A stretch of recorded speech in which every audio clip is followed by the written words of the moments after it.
the Kuso Nyanza coordinator, and the President Emeritus, Meru University.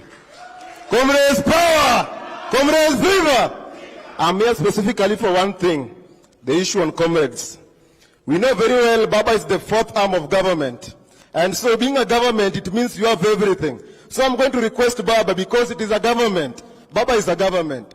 Baba, students in this country who are the next leaders in this country are really going through hard times. The specific one is students are being traumatized. We have institutions whereby students are being subjected into punishment, suspensions, and expulsion. But because you are a government, I'm requesting, let us have part of the judiciary that only listen to the cases raised by the comrades. Comrades power! Just the same way we have the juvenile courts.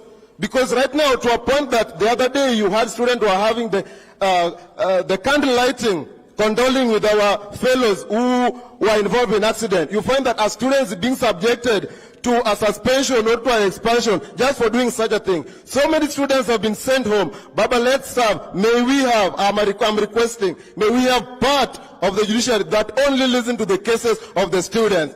As you witnessed what happened in Meru University sometimes back, when the Vice Chancellor was being taken away, we stood firm and we ensured that he was reinstated. And we want to thank God for that. But some of us were almost being taken home for fighting for what is right. Now, how will we help Kenya if almost those students who have the right, who have the voice, are being taken home? So that was my request. Thank you so much. Thank you, comrade. Mzee.